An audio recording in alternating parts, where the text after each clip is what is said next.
Alright, what's going on everyone out there on YouTube? NES Ruler, and welcome to a brand new review. And this time around, we'll be checking out a film that was sent to me review by 101 Films, and you can pick this up on Blu-ray at all your favorite online retailers. And it is a film from 1998, pretty important movie in the history of the horror genre, and it is titled The Last Broadcast. So yes, 101 Films, if you guys are familiar with them, they have been a Region 2 label for years now. Over the years, I've picked up a couple of their releases, but now this is the first Region 1 US release that they have done. So this is now another label to have entered the market here in the States.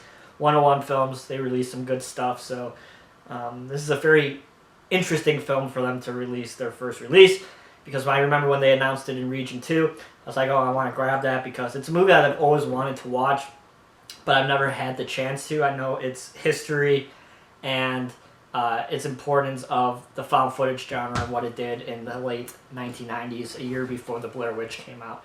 So, The Last Broadcast. What do I think about this movie? Well, I feel like the setup of this movie is really, really good. Actually, it's not that bad, but it ultimately just gets ruined by the ending, and I feel like, you know, talking to people about this movie after I watched it, that seems to be a major complaint that a lot of people have with this movie is the ending. I mean, it just has a really great setup, and then the ending happens, and it kind of just ruins the whole movie, to be completely honest with you. And those who say, you know, an ending makes or breaks a movie, well, this is one example that is the case. So, like I said, it's made in 98, a year before Blair Witch came out. It was started to get made in 95 and 96, and started to do the festival sequence in 97 and ultimately came out in 98. And this is one of the first found footage digital films, you know, shot on tape, edited digitally, and released, you know. So it has a pretty important aspect to the little subgenre that is found footage. So the Last Broadcast, basically we follow this documentarian who is doing a little documentary on this case that's happening in New Jersey. And basically what the case is, we are following this online web show called Fact or Fiction.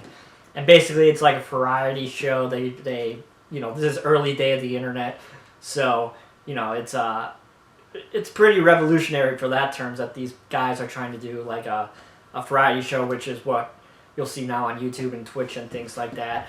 And basically their show is tanking, it's falling apart, and one day they get the suggestion from one of their viewers to go out into the woods and do a piece on the Jersey Devil and do like a live broadcast on the Jersey Devil. So they go out into the woods, and 4 people, we got the 2 main hosts, a psychic and a sound guy, and everybody besides the psychic end up getting murdered, and the psychic is put on trial and charged and found guilty of the murders.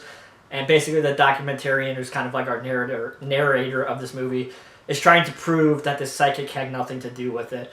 And that's basically it. You know, we just follow this documentarian trying to uncover the truth of how these 3 people were actually murdered. And along the way, you know, you got interviews with police officers and things like that. Like I said, very basic early found footage movie, and you could see some of the traits starting to come out that we ultimately see later on down the line in the resurgence after Blair Witch Project. And they bring up a good point in the special features. You know, the Blair Witch Project had a $15 million marketing budget, and this movie obviously had no marketing budget, whatever. I think they said it was made for like $1,000 or something like that. So it wasn't really well known outside of the festival circuit, where the Blair Witch ultimately had the huge marketing budget and became the success that it did. But do I think this movie would have became a success if it had that kind of budget? No, I think it's just where I feel like the Blair Witch had the right climate to succeed with just the acting and things like that. Of course, the marketing, which is one of the best marketing schemes ever to come out in any film. But I feel like even if this film had that level of marketing, it just wouldn't have succeeded, in my opinion, simply because of the fact that it feels really cheap and amateurish, which is fine. It's what a found footage film is trying to be. But I just feel like the story just doesn't have the same level of depth and oomph to it that the Blair Witch Project has. So ultimately, I feel like this movie has a really great setup and some interesting characters, but it ultimately falls on its face at the end, which is unfortunate, and it really just took me out of the film. They tried to do something this whole movie, and then at the end they tried to do this little something different to it, and I really don't think it works very well, which is unfortunate. But still, it's still a really interesting piece of horror history, and I'm finally happy to have a solid release of it to check it out, because like I said, it's been one movie I've been wanting to pick up and watch for a while, so I was appreciative to finally see it. So like I said, this is a brand new package, new release here from 101 Films. The main new feature on this is a half-an-hour interview with the directors, and they talk about how the movie came to be and the troubles they had to overcome, basically making a movie on no money, had to have their friends and family act in it, and the editing process, which back in the 90s, a 4 gigabyte hard drive was like $4,000, and the rendering times were really slow, so it took years and years to render and edit this movie. And that was really interesting to hear how the film was made and processed. I think the guys are a little bit snotty, to be completely honest, taking all the credit that they revolutionized the found footage genre, but I don't really think that's the case. I just feel like they made a movie that was a bit different, and Cannibal Holocaust, of course, did it before, which is that they talk about in the McPherson tapes and things like that. So that's the main new feature on this. It's that half-an-hour interview. It's interesting. I watched it. I recommend you guys check it out after you watch the film. And you got a new booklet in this edition as well that talks about the film, and as well as new artwork. So that is basically the package of this movie. You got this. It's not a hard slipcover. It's a I would say it's a paper thin hard cardboard slipcover, and you got the movie, and you got the booklet. And the booklet's really interesting. It's like done in a digital way. If you guys could see the B-roll that's rolling now, it's kind of interesting. So that's the package, and then you got some features from the old release that came out a while ago. You got a commentary with the same two directors that was done in '99. Another commentary that was done with them in 2006. A behind-the-scenes featurette during the production, a behind-the-scenes featurette during the post-production, and talking about how they distributed the movie, and some fact or fiction tapes from the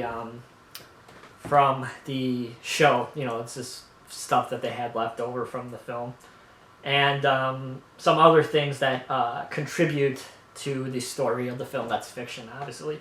So The Last Broadcast, interesting film. I'm glad that this finally has a nice release here in the States. It was out on DVD, but it's been out of print for a while, and it's not the best release. So to have a semi-good release finally come out with way improved sound from what I understand, and the picture is going to be what it is because it was shot on tape. But overall, Last Broadcast, really nice package. I'm glad to hear that 101 Films is now here out in the States releasing releases. And I just read yesterday that they're going to release Ghost Watch in October, which is great news. That's a fantastic British BBC documentary, so I'm excited to finally have that out on a disc. But The Last Broadcast, pick it up. Recommend you guys watch it. It's not going to blow you away, but it's an interesting piece of horror history. So thank you, everybody, for watching. If you guys like this review, please give it a thumbs up. And as always, you can follow me on Twitter at twitter.com/NESRuler22. Hope everybody is doing well, and I shall talk to you guys later. See you guys.